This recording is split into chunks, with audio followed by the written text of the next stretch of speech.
Hi అండి, అందరికీ నమస్కారం. థంబ్‌నెయిల్ చూశారు కదా, చక్రాల గురించి. ఈ రోజుల్లో ఈ సప్తనాడి చక్రాల గురించి చర్చలు ఎక్కువైపోయాయి. ముఖ్యంగా విదేశీయులు ఈ వీల్ అలైన్మెంట్ సెంటర్స్ ఎక్కువగా ఉండడం వల్ల దీని ప్రచారం కూడా బాగా ఎక్కువైంది. వాళ్ళు నాడి చక్రాలను సరిచేస్తారంట. యోగా సెంటర్లో కండరాల నొప్పులు తగ్గించే వాళ్ళ దాకా ప్రతి ఒక్కరూ నాడి చక్రాల గురించి మాట్లాడుతున్నారు. ఇదో వేళాకోళం అయిపోయింది అందరికీ. 7 నాడీ చక్రాలంటూ మాట్లాడుతున్నారు. నిజానికి హ్యూమన్ బాడీలో 114 చక్రాలున్నాయి. ఈ 7 చక్రాలను మన శరీరంలో ఉన్న 114 నాడీ కేంద్రాలు అనవచ్చు. నాడులంటే మన శక్తి శరీరం, ఎనర్జీ బాడీలో ఉండే శక్తి ప్రవాహ నాళికలు. ఈ నాడీ కేంద్రాలన్నిటినీ ఎప్పుడూ త్రిభుజాకారంగా ఉంటాయి.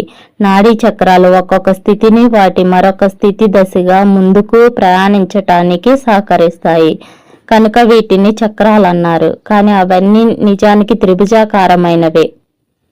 ఈ 114 చక్రాల్లో 2 భౌతిక శరీరానికి బాహ్యంగా ఉంటాయి. మిగిలిన 112 చక్రాలు కూడా 108 చక్రాలను మాత్రమే క్రియానిత్వం అనగా యాక్టివేట్ చేయడం ద్వారా సాధ్యమవుతుంది. దీని వలన మిగిలిన 4 చక్రాలు వాటంతట అవే తెరుచుకుంటాయి. 108 సంఖ్యకు మన సౌర వ్యవస్థలో చాలా ప్రాధాన్యమైనది కనుక ఈ సంఖ్యను మానవ వ్యవస్థలో కూడా ప్రత్యేకతను సంతరించుకుంది. సూర్యుడికి భూమికి ఉన్న దూరం డయామీటర్స్కి 108 రెట్లు ఉంటుంది. అలాగే చంద్రుడికి భూమికి ఉన్న దూరం సరిగ్గా చంద్రగోళ వ్యాసానికి 108 రెట్లు ఉంటుంది. సూర్యుని వ్యాసం భూమి వ్యాసానికి సరిగ్గా 108 రెట్లు ఉంటుంది. అందుకే 108 సంఖ్య వివిధ ఆధ్యాత్మిక సాధనలో కూడా ప్రత్యేకమైనది. ఉదాహరణకు జపమాలలో 108 రుద్రాక్షలు ఉంటాయి. ఈ 112 నాడి చక్రాలు 7 వర్గాలుగా ఏర్పడి ఉంటాయి. ఒక్కొక్క వర్గంలో 16 చక్రాల చొప్పున 112 చక్రాలు అంటే చాలా మందికి మరీ పెద్ద సంఖ్యగా అనిపిస్తుంది. అందుచేత అవి 7 వర్గాలుగా ఇలా ఏర్పడ్డాయి కనుక వీటిని 7 చక్రాలని మనం వాడుకలోనికి తీసుకువచ్చాము. మామూలుగా లౌకిక జీవితము, భౌతిక జీవితము, స్థాపిక జీవితము గడపడానికి మనిషికి తన శరీరంలో కనీసం 21 నాడీ చక్రాలు సక్రమంగా పనిచేస్తే చాలండి.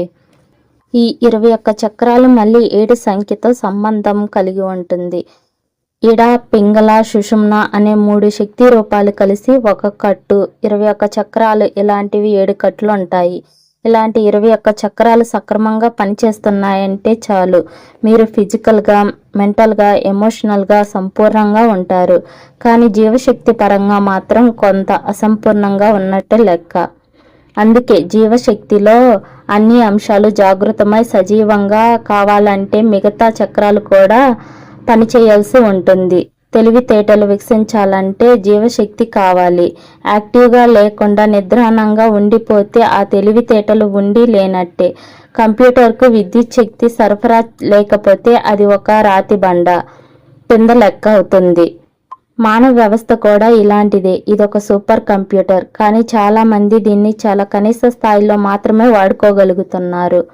హ్యూమన్స్ తమ సామర్థ్యాన్ని మరింత మెరుగ్గా, చురుగ్గా యాక్టివ్ చేయాలి అంటే హఠయోగం ద్వారా మనిషి తన పూర్తి సామర్థ్యాన్ని ఉపయోగించుకొని జీవించగలడు. దురదృష్టవశాత్తు చాలామంది హఠయోగ అంటే అదొక రకమైన శారీరక వ్యాయామనో, వ్యాధి చికిత్స మార్గమనో అనుకుంటూ ఉంటారు. యోగా మార్గం కేవలం శరీర వైకల్యాలకు చికిత్స చేసే సాధనం కానే కాదు. మనిషికున్న బౌద్ధిక వ్యవస్థను ఎలా సుసంపన్నం, పరిపూర్ణం చేయగలమో అనే మా ప్రయత్నం. ఈ వ్యవస్థ పరిపూర్ణమైతే ఇక ఏ సమస్యలు మిగలవు. అప్పుడు అవసరమైన చికిత్స ప్రక్రియలకు దారి తీసే మార్పు ఒకటి మనిషికి వ్యవస్థలో ఎలాగో వచ్చి చేరుతుంది. ఈ 7 ప్రధాన చక్రాలలో మొదటిది మూలాధారం. ఇది వెన్నెముక అట్టడుగున పూసకు దగ్గరగా ఉంటుంది. ఇక్కడే కుండలి మాత 3 అంగుళాలు చుట్టలు చుట్టుకొని నిద్రా వ్యవస్థలో నిద్రిస్తూ ఉంటుంది. ఇది నిద్రా వ్యవస్థలో ఉన్నప్పుడు మనిషికి కోపం, నిద్ర, ఆకలి, ద్వేషం, బాధ అనే వాటిలో నిండి ఉంటాడు. ఎప్పుడైతే మనిషి దీన్ని యాక్టివేట్ చేస్తాడో అప్పుడు శరీరంలో కంపనాలు మొదలవుతాయి. ఇలా శరీరంలో ఒక చక్రాన్ని యాక్టివేట్ చేస్తూ వెళ్తుంటే కుండలిని శక్తి మూలాధారంలో యాక్టివ్ అయినప్పుడు మనసు ఆధీనంలోకి వస్తుంది, ఫోకస్ పెరుగుతుంది. ఇది తల్లి భూమి మరియు ప్రకృతి మధ్య సంబంధాలని పెంచుతుంది. అంతేకాకుండా ఉన్నత చక్రాలు యాక్టివేట్ చేయడంలో సహకరిస్తుంది. మీ శక్తి మూలాధారంలో ఉన్నప్పుడు నిద్రాహారాలు 2 మాత్రమే మీ జీవితంలో ముఖ్యాంశాలుగా ఉంటాయి. అంతే సరైన జ్ఞానం లభిస్తే నిద్రాహారాలు మాత్రమే కోరుకునే మూలాధారం నిద్ర, ఆహారం వంటి పనుల నుండి వేరు చేయబడుతుంది. 2వ చక్రం స్వాధిష్టాన చక్రం. మీ శక్తి స్వాధిష్టానంలో ఉన్నప్పుడు మీ జీవితంలో సుఖభోగాలు ముఖ్యాంశాలుగా ఉంటాయి. మీరెప్పుడు సుఖాలను అభిలాషిస్తూ భౌతిక ప్రపంచంలో అనగా మెటీరియలిస్టిక్ వరల్డ్లోని విశేషాలన్నిటినీ మీరు ఆసక్తితో అనుభవిస్తుంటారు. మీ శక్తులు మణిపూర చక్రంలో బలవంతంగా ఉన్న పక్షంలో మీరు కార్యశూరులుగా ఉంటారు. మీరు ఈ ప్రపంచంలో ఎన్నో గొప్ప కార్యాలు చేయగలుగుతారు. అంతేకాకుండా డబ్బుకు ఎటువంటి లోటు ఉండదు. మీ శక్తి అనాహత చక్రంలో ఉన్నప్పుడు మీరు మంచి సృజనాత్మకత శక్తులను కలిగి ఉంటారు. మీ శక్తులు విశుద్ధి చక్రంలో ఉన్నప్పుడు మీరు గొప్ప అధికారులుగా ఉంటారు. అదే మీ శక్తి ఆజ్ఞా చక్రంలో ఉన్నప్పుడు మీకు బుద్ధిపరమైన జ్ఞానం విశేషంగా ఉంటుంది. ఇలాంటి జ్ఞానం మనశ్శాంతినిస్తుంది. అనుభవపూర్వకంగా అయితే మీరు ఆ జ్ఞానాన్ని అనుభూతి చేసుకోలేకపోవచ్చు, కానీ బుద్ధిపరంగా మాత్రం అదేమిటో మీకు తెలిసి వస్తుంది. దీని వలన బాహ్య ప్రపంచంలో ఏమి జరుగుతున్నా సరే మీ లోపల మాత్రం శాంతి, స్థిరతలు ఒక స్థాయిలో నెలకొనే ఉంటాయి. మీ శక్తి ప్రవాహం సహస్రాన్ని తాకుతుంటే మాత్రం మీరు ఒక పరమానంద స్థితిలో ఉరకలు వేస్తూ ఉంటారు. బయటికి ఏ ఉద్రేకత పదార్థము స్వీకరించినప్పటికీ ఏ ప్రత్యేకమైన కార్యం లేకుండానే మీరు పరమానంద స్థితిలో ఉంటారు.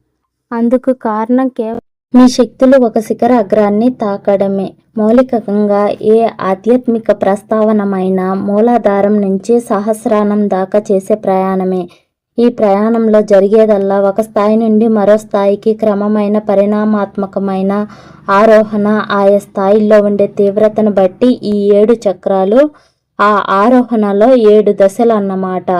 అయితే ఈ శక్తి ప్రవాహాన్ని మూలాధారం నుంచి ఆజ్ఞాచక్రం దాకా తీసుకువెళ్లేందుకు అనేక రూపాలున్నాయి, ఆధ్యాత్మిక సాధనలున్నాయి. కానీ ఆజ్ఞ నుండి సహస్రానికి చేరేందుకు మాత్రం ఒక మార్గం అంటూ ఏదీ లేదు.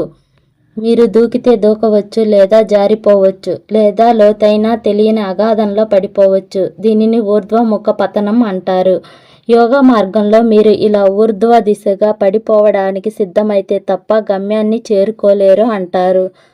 అందుకే ఆధ్యాత్మిక మార్గంలో ఉండే చాలామంది శాంతి స్థితిని చేరడమే అత్యున్నత లక్ష్యం అని నిశ్చయంలో ఉండిపోతారు.